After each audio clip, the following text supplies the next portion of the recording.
I'm Baby Francisco, and I'm speaking with Aydin Senkut. He is a very active angel investor here in Silicon Valley. He's invested in about 40 companies since 2006. Prior to being an angel investor, Aydin was one of the early employees over at Google. Aydin, thanks for joining me.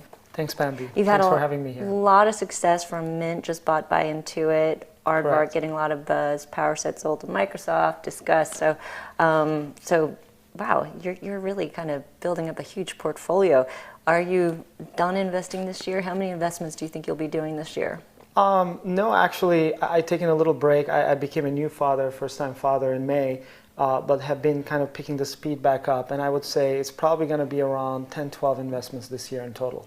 10, 12 investments, Yes. And it's only 3 more months. Yes. Wow. Okay. What interests you? Tell us the areas that you're interested in.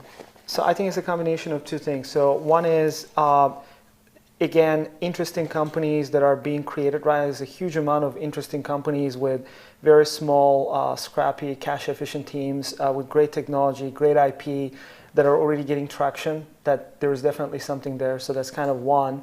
And then the second area is basically being proactive and saying, here are 4 or 5 white space areas where I'm not seeing a lot of competition or I'm not seeing a lot of deal flow, but I would love to invest. And in combination of two, been an incredible year so far in terms of the companies I've been able to get involved. And I would add maybe one small third group there, which is, companies that I really believe in, and I'm an early stage investor, but every now and then I do make an exception for an incredible company, just to kind of get involved in any way I can, because I feel there is still so much more room for the company to grow. And you're making $50,000, $25,000 investments, I'm sure, something like that.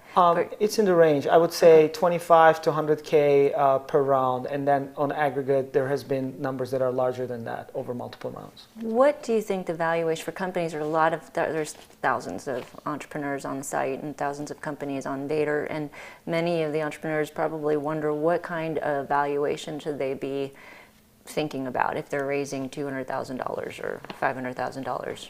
Well, I think it's just one of those tough questions to answer because it depends on so many other variables. But I think the valuation of the company, 2 important factors. One is supply and demand. So how much inbound investor interest is there?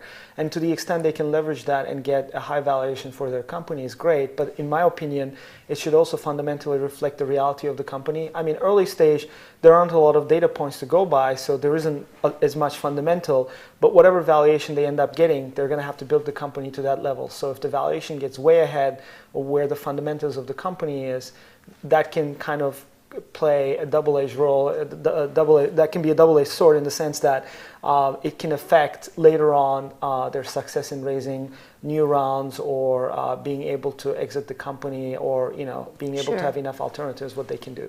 Well, several years ago when you start a company, or sort of it's sort of 3 million is kind of your kind of the base valuation for a startup in Silicon Valley. Where is that today? I mean, the range is still, I would say, $2 to $6 million. Okay. I mean, somewhere in between, lower end, depending on where the company is, where the team is, higher end, if it's a more, if it's kind of a more complete team and really exciting idea, there's a lot of competition for the deal. Yep. And, sometimes even a little bit more than that, depending on if the team is coming with sterling backgrounds and everybody wants to be in the deal, so. I've heard somebody say that in the private markets, it's still overpriced as opposed to the public markets, sort of gotten back to kind of being not as hyped or not as overpriced. So where are we in terms of valuations? Do you think that, where are they trending?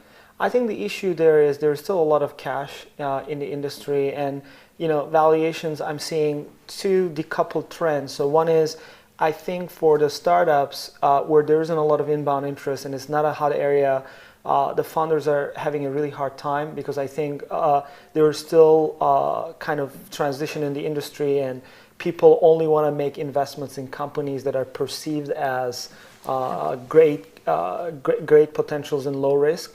So on the one hand, I feel some of the entrepreneurs are hitting this wall where if they're not in this hot areas and if they don't have great contacts to investors, they're kind of having difficulty getting the valuation or the funds they want. Whereas some other teams, if the team has an incredible background and they're in this hot area that is popular with everyone and they have great connections and they already have multiple offers, those tend to get a huge valuation despite the environment and despite the economy. What was the valuation for Thread?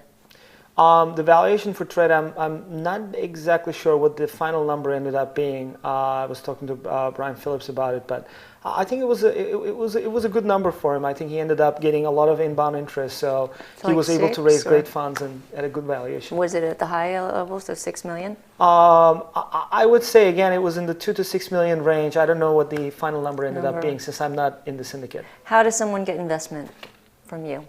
The best way is basically to find some kind of connection to me, either via LinkedIn or one of the people that I know.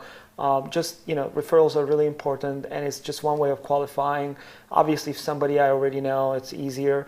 And again, one of the ways is, again, have a very clear, concise idea of why it's a good investment, why it's worthy of this early stage investment. And then the second thing is, again, I'm pretty public about the spaces that I'm interested in and the trends that I try to be ahead of. So if it's in one of those spaces, obviously it's going to be very interesting as well.